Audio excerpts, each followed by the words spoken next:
ఏంటండి ఇది? ఏసీలో కూడా చెమటలు పట్టిస్తున్నారు, కాల్ కట్ చేస్తున్నా కొడుతూనే ఉన్నారు. బయట చల్లగా ఉన్నా లోన కొత్త కొత్త ఆడతా ఆవిర్లు వస్తున్నాయి. ముందు ఏమైంది? కంగారు పడకుండా సెటిల్డ్ గా చెప్పండి.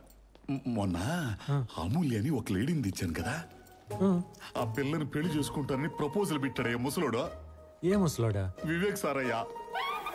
అనుకున్న ఆ రోజే తన బాడీ లాంగ్వేజ్ ఏదో తేడా కొట్టింది. ఇంతకీ అమూల్య ఎవరు? నా సోల్మేట్. నా సోల్మేట్ స్వామి. ఏంది నమ్మవా? ఇక్కడ ప్లే చేయి. మాకు కూడా ఏమైనా ఉందా? వస్తున్నా.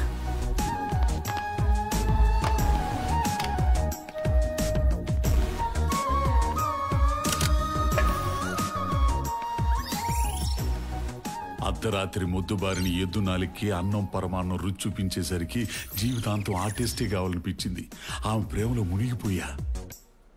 మరి నీ సోల్మేట్ ని ఆయన ఎలా? ఏం చెప్పమంట, చిన్నప్పటి నుంచి ఆయన అంతే. నేను తోమిన గేదెనే ఆయన తోమేవాడు, నేను పట్టుకున్న ములుగారినే ఆయన పట్టుకునేవాడు, నేను ఎక్కిన గేదెని ఆయన ఎక్కి ఊరంతా ఊరిగేవాడు. శివరాఖరికి ఇప్పుడు నేను ప్రేమించిన అమ్మాయినే పెళ్లి చేసుకుంటానని కూర్చున్నాడయ్యా. అందుకే నువ్వేం చేసానే సరే ఆ ఏజ్డ్ పర్సన్ ని పెళ్లి పెట్టలేక కూడా నువ్వే ఆపాల. ఎందుకంటే నీ మాట అంటే ఆయనకి బాగా గురి. లీగల్ గా నువ్వు ఏదన్నా లింక్ పెట్టి భయపెట్టావనుకో, ఆ అమూల్య నా సొంతం అయింది. సరే ఏదో చేద్దాం గానీ ముందు అలా ఎవరు బ్యాక్కున్నాడు పిలుస్తా. అడుగు. ఈ ప్రపోజల్ దివాకరం దగ్గర నుండి ఎక్స్పెక్ట్ చేశా. నువ్వు క్వీన్వి, నువ్వు పడాల్సింది నాలాంటి కింగ్ కానీ బటులకి బండలకి గుండులకి కాదు. నువ్వేంటో నాకు తెలుసు. Excuse me sir. Lucky come, నీకు గుడ్ న్యూస్ చెప్పాలి. సిడా, కొంచెం బయటకు వచ్చి చెప్తారా? 1 minute స్వీట్. నువ్వేం చెప్పదలుచుకున్నావు నాకు తెలుసు. ఈ ఏజ్ లో పెళ్లి ఏంటి సార్? నిజంగా మీకంత మోజు ఉంటే ఫీజు కట్టి రోజు ఫామ్ హౌస్ లో ప్రతిరోజు పండగ చేసుకోవచ్చు కదా అంటావు. యూనో, నేను కూడా ప్రిఫర్ చేసేది అదేనయ్యా. కానీ డబ్బుతో ప్రతి ఆడది లొంగదు, అందులోనూ ఇలాంటి మేలు జాతి స్త్రీతో ఇంకా కష్టం. Hi baby. హాయ్. అందుకే తనకు కావలసినట్టు పెళ్లి చేసుకుని నాకు కావలసిన సుఖాలని అఫీషియల్ గా అందుకుంటూ ఓపికన్న నాళ్ళు ఎంజాయ్ చేసి బోర్ కొట్టగానే 1 fine day నీ క్యారెక్టర్ కరెక్ట్ గా లేదని నీ చేత డైవర్సిటీ ఇచ్చి బయటికి తోసేస్తా. డివోర్సా? లేకపోతే పర్మనెంట్ గా పెట్టుకుంటాను అనుకుంటున్నావా? నేను దూకునే జుట్టే రోజు స్టైల్లో మెయింటైన్ చేయను. అలాంటిది ఒకే ఆడదాని దగ్గర ఆగిపోతే నేను లేపిన జుట్టుకి అర్థమై ఉంటుంది. Sir, I'm convinced. కానీ ముందు అమ్మాయి కరెక్టో కాదో నేను చెక్ చేయాలి. తెచ్చింది మన దివాకరం. మార్కెట్కి వెళ్ళి గేదెని కొని తెచ్చాడంటే ఇక మనం చూసుకోవాల్సిన అవసరం లేదు. సార్, ఆవిడ గేదె కాదు, మనిషి. కానీ వచ్చిన 10 రోజుల్లోనే మీ చేత ప్రపోజ్ చేయించుకుందంటే ఆవిడ జెన్యూనా కాదా, ఆవిడ ఇంటెన్షన్ కరెక్టా కాదా నాకు తెలియాలి. You are my well wisher, as you wish.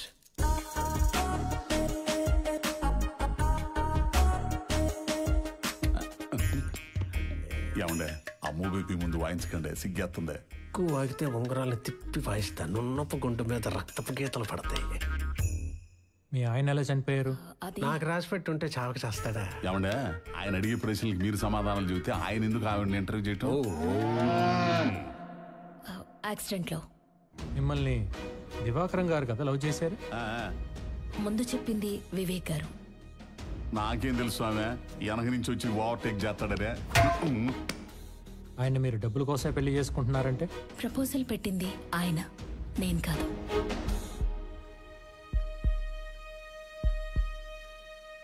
Congrats sir. Thank you. నన్ను సెలెక్ట్ చేసి మీ సెలెక్షన్ తప్పెలా అవుతుంది? అయితే ఈ పెళ్లి మీరే దగ్గర ఉండి జరిపించాలి. ఒప్పుకోవడం కాదు, అడు చూడు తాళి కట్టం కూడా అయిపోయింది. ఇదిగో అక్షంతలు వేసి ఆశీర్వదించు. ఏంటి అక్షంతలు? ఏం చేసేది, నాకంటే 2 ఏళ్ళు పెద్ద. ఎప్పటోడో తెలుసా, త్రేతాయుగ నాటోడు. ఇదిగో ఇక్కడ ఎవడు వేయకూడదు గానే నీకు నువ్వు వేసుకో. ఆడేంటి వేసేది, మనమే వేసుకుందాం. అమ్మో అమ్మో అమ్మో అమ్మో, వాడన్న మాటలు నువ్వు మనసులోకి తీసేసుకోవాలా? నా లవ్ ఎంత స్ట్రాంగ్ నీకు తెలుసు కదా. ఏంటి ప్రేమను తెగ పొంగిచ్చేస్తున్నారు మీడియా ముందు? అలా రూమ్ లోకి వెళ్ళి పొంగించుకోండి, ఇక్కడెందుకు? అంటే సిస్టమ్ కి కొంచెం ఛార్జింగ్ టైం కావాలి బ్రో. మీ పై మెరుగు మీద డౌట్. ఇదేంటి ఇలా వచ్చేసింది? నువ్వు లాగేసావు కదా. అది వీకులే, బోలెడు వయసుందా బొచ్చుకి. వయసు శరీరానికి కానీ మనసుకు కాదురా. ఈ కథలు మన ఊళ్ళో గేదెలు చెప్పు, నాకు కాదు. మీ శక్తి గురించి తెలిసే డాక్టర్ మస్తాన్ యాదవ్ గారి 6 ఎలిమెంట్స్ తీసుకొచ్చా. ఇది ఒక్కటేసారనుకోండి అరేబియన్ ఒంటి కూడా ఆఫ్రికన్ గుర్రం లాగా అవుతుంది. ఆహా, అప్పుడు గానీ ఏదో జంతువు వచ్చిందని బర్రను పరిగెత్తదు బయటికి. ఈ వెనకేడు పేడ్చావనుకో నీ గుండు గ్రౌండ్ మీద కబడ్డీ ముందు ఆడాల్సిన గేమ్ ఆడి కప్పు కొట్టు, ఆ తర్వాత చూద్దు కానీ కబుర్లు. మేడం గారు పిలుస్తున్నారు, మీరు వెళ్ళండి. ఎంజాయ్ చేయండి. Just go, enjoy your self, go. Divakaram ఏంటి అల్లరి? నువ్వు ఆబోయే సామె ముడ్డిగిల్లి జోలపడ్డం ఇదే. గుడ్డి చూపించి గిల్లమంటే గెలకుండా ఎవరుంటారు? నీతో చెప్పుకున్నాను చూడు, నాది నేను కాల్చుకుని మూతి మీద వాత పెట్టుకోవాలి. ఒకసారి ట్రై చేసి చూడకూడదు? దివాకరం నా సంగతి సరే, మరి నువ్వు చేసింది ఏంటి? మీ ఇంటి ముందు దిగిన అమూల్యాన్ని మీ సార్ గురించి తెలుసు కూడా ఆయన దగ్గర ఎందుకు తీసుకొచ్చా? ఎందుకంటే జాబ్ అడిగింది, అడిగితే ఇప్పిస్తే చేసుకుంటది, నా కళ్ళ ముందే ఉంటది, రోజు చూసుకోవచ్చు అని ఫోటో చూపించా. అంతే, పట్టేసి అడుగుతున్న పోతూ. నీ ఆత్మఘోష దేవుడు కూడా విన్నట్టున్నాడు. గోడ కొట్టిన బంతిలా ఎలా వస్తున్నాడు చూడు మేవాడు. ఏంటి అప్పుడే అయిపోయిందా? అలా వెళ్ళి ఇలా వచ్చేసా? అయిపోకుండా ఉంటావా? ప్రశాంతంగా ఉండేస్తాడా మీ బాబు? మా నాన్న ఎప్పుడు వచ్చాడు మీ పెళ్లికి? పెళ్లి కాదయా, నా రూమ్ లోకి. రూమ్ లోక? అర్థం కలదా? నన్ను చూడాలనుకోగానే కెమెరాలు పెట్టి చూపించేస్తారు మీడియా వాళ్ళు. అంజికాడికేసి తిరగతున్నాడు. నీకు ఇలా ఓకేనా? ఒరే వివేక్, ఇక్కడ చూడరా. అంజి మిస్సింగ్ కేసులో తెచ్చిన సాక్ష్యాలన్నీ అబద్ధాలని మిస్టర్ సుందరరావు గారి ధర్మాసనం నమ్మడం జరిగింది. కేసుని మళ్లీ అన్ని కోణాల నుండి దర్యాప్తు చేయాలని పోలీసు వారిని ఆదేశిస్తూ సెషన్స్ కోర్టులో హియరింగ్ స్టార్ట్ చేయమని హైకోర్టు ఆర్డర్స్ పాస్ చేసింది. Darling come. ఇంకేం కమ్ము, అవుట్ అయిపోయింది అక్కడ.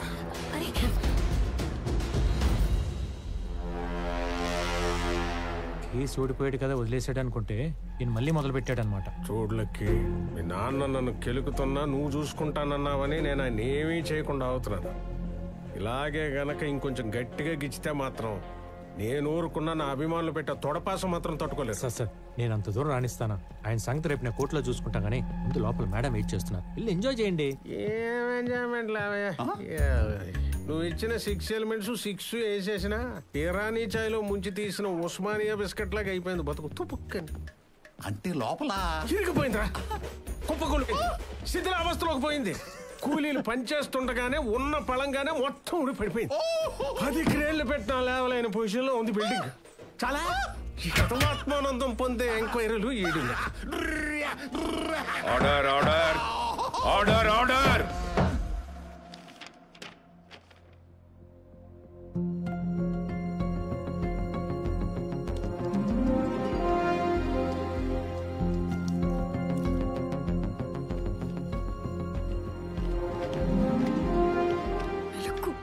Order in the court please. Mister lucky, ఈ కేసుకు సంబంధించి మీరు ప్రవేశపెట్టిన సాక్షులు ప్రాస్టిట్యూట్స్. అలాగే మిస్టర్ అంజి కనబడకుండా పోవడానికి మైథిలి కన్స్ట్రక్షన్స్ మీద వారు తెచ్చిన స్టేయే కారణం అని ఈ కోర్టు నమ్ముతోంది. ఈ కేసుకు సంబంధించి మీరు ఇంకేమైనా మాట్లాడదలుచుకున్నారా? Yes your honour. Before that senior lawyer ex judge mister Suryanarayana గారిని క్రాస్ ఎగ్జామిన్ చేయడానికి పర్మిషన్ ఇవ్వాల్సిందిగా కోర్టు వారిని కోరుతున్నాను. నన్నా? సూర్యనారాయణ గారు అంటే మీరేగా, సత్యరాజ్ గారు కాదు కదా?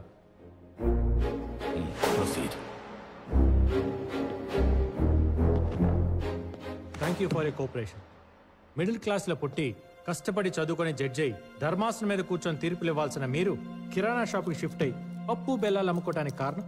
న్యాయ వ్యవస్థలో పేరుకుపోతున్న కమర్షియాలిటీ వల్ల ఈ వివేక్ విసిరే డబ్బు కాసపడి పవిత్రమైన ఈ ప్లేస్ని బిజినెస్ అడ్డాగా మార్చి న్యాయాన్ని అమ్మగా భావించే నా చేత ఓ ఆడపిల్లపై అన్యాయంగా తీర్పు రాయించడం వల్ల. అర్థమైంది. మీరు అనుకునే దుర్మార్గుడితో న్యాయబద్ధంగా ఫైట్ చేయలేక జాబ్ వదిలేసి వెళ్ళిపోయారు. బాగుంది. మరి వెళ్ళిపోయిన వాళ్ళు వెళ్ళిపోయినట్టు ఉండక మళ్ళీ ఎందుకు తిరిగి వచ్చారు? అది వివేక్ వల్లే. రోజు రోజుకి అతను చేస్తున్న క్రిమినల్ యాక్టివిటీస్ పెరిగిపోవడం వల్ల, ఇక్కడ కొంతమంది లాయర్లు వాడిచ్చే కరెన్సీకి కక్కుర్తిపడి కమర్షియల్ అయిపోవడం వల్ల. బండి మా వైపు తిప్పారనమాట. అంటే 25 ఏళ్ల నుండి ఆయన ఎలాగైనా లోపల వేయాలని అన్ని విధాలా ట్రై చేసినా మీరు తప్ప ఊళ్ళో వాళ్ళందరూ డబ్బులకి అమ్ముడుపోవడం వల్ల మీ కక్షని ఎలాగైనా తీర్చుకోవాలని కంకణం కట్టుకొని మరి మీరే గ్రౌండ్ లో దిగారనమాట. నాది కక్ష అయినా అతను క్రిమినల్, చేసింది క్రైమ్. అది తేల్చాల్సిన బోల్లో నిలబడడం మీరు కాదు, ధర్మాసనం మీద కూర్చున్న న్యాయమూర్తి గారు. విన్నారు కదా యువర్ ఆనర్, ఒకప్పుడు నా క్లయింట్ వేగ్ గారు ఏ తప్పు చేయలేదని ఈయనే తీర్పిచ్చారు. మళ్ళీ ఈయన ఇచ్చిన తీర్పు రాంగ్ అని రిజైన్ చేశారు. తర్వాత నా క్లయింట్ వేగ్ గారి ఎదుగుదల చూడలేక ఎలాగైనా ఇరికించాలని ట్రై చేస్తూనే ఉన్నారు. కానీ వివేక్ గారి మంచితనం ముందు ఈయన కక్ష తీరపోయేసరికి పనికి రాని ఎక్కడా లేని పాత కేసులు పట్టుకొని ఇవి ఆయనే చేశాడని నమ్మించి ఉరికంప ఎక్కించి ఈయన పగ తీర్చుకోవాలని నానా తెప్పలు పడుతున్నారు. సదరు ఎక్స్ జడ్జి గారు. అంటే వాళ్ళు ప్రాస్టిట్యూట్స్ కారా? ప్రాస్టిట్యూట్స్ అయినంత మాత్రాన ఒక వ్యక్తి కోరిక మేరకు బిడ్డను కనిచ్చి మాతృమూర్తి అయ్యే అర్హత ఉండదా వాళ్ళకి? అయినా వీళ్ళ ఎవడికి 5 నెలల కడుపు అనేది నిజం కాదా? As a proof gynaecologist Ramadev గారు ఇచ్చిన రిపోర్ట్ సబ్మిట్ చేస్తున్నాను యువర్ ఆనర్.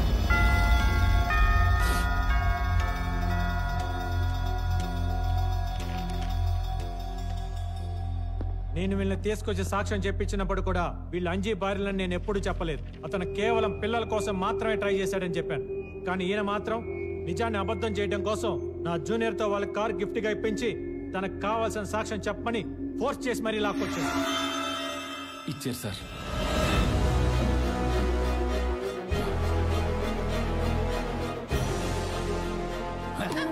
యువర్ ఆనర్, మన వ్యవస్థలో తప్పుంటే దాన్ని న్యాయబద్ధంగా సరిదిద్ది ప్రజలకు ఆదర్శవంతంగా నిలబడాల్సిన జడ్జ్ తన పాత కక్షలు క్యారీ చేస్తూ ప్రెజెంట్ సిచ్యువేషన్ పొల్యూట్ చేస్తూ సొసైటీలో గౌరవం ఉన్న ఒక వ్యక్తి పరువుకి భంగం కలిగించేలా చేస్తూ నేను బిహేవియర్ ని తప్పుపడుతూ 1961 under section 35 punishment for advocate misconduct కింద కేసు నమోదు చేసి ఇక మీదట నా క్లయింట్ విషయంలో ప్రత్యక్షంగా గానీ పరోక్షంగా గానీ ఇన్వాల్వ్ అవ్వకుండా ఆయన ఏజ్ దృష్టిలో పెట్టుకుని ఇంట్లో కూర్చోబెట్టవలసిందిగా యాజ్ ఎ లాయర్ గా యాజ్ ఎ కొడుగ్గా కోర్టు అని కోరుతున్నాను.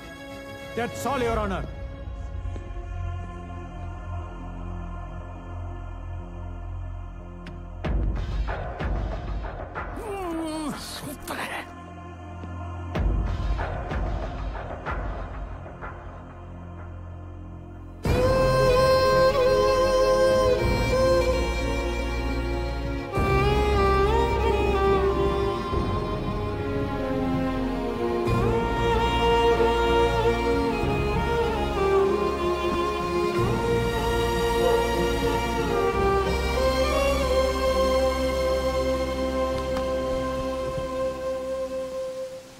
గతం అనేది రియర్ వ్యూ మిర్రర్ లాంటిది.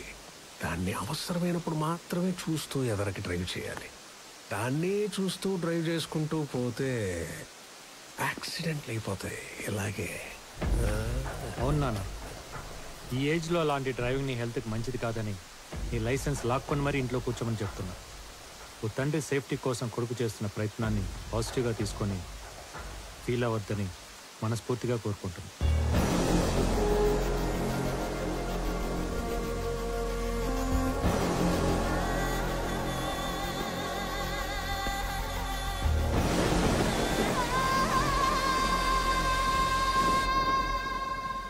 నిజంగా నా కోసం ఇంత చేస్తావని నేను ఇమాజిన్ చేయలేదు లక్కి. పాప నువ్వు ఎంత సిన్సియర్గా వర్క్ చేసినా ఎక్కడో నీ మీద వచ్చిన డౌట్ ఉండేది. ఎంత డబ్బు కోసమైనా సొంత తండ్రిని భర్త శత్రువులా చూస్తాడా, ఆయన శత్రువునే గెలిపిస్తాడా అని. కానీ నేను రాంగ్ అని ప్రూవ్ చేసావు. నీ కమర్షియాలిటీ ముందు ఎలాంటి రిలేషన్షిప్ అయినా వేస్ట్ అని నిరూపించేసావయ్యా. ఇదిగో నీకు డబుల్ ప్రమోషన్ ఇస్తున్నా. రేపు నేను ఎమ్మెల్సీగా ప్రమాణ స్వీకారం చేశాక మంత్రిగా ఛార్జ్ తీసుకోబోతున్నా. నా లాబింగ్కి నువ్వే హెడ్. రెచ్చిపో, కావలసినంత దోచుకుని దాచుకో. Thank you so much sir. Thank you.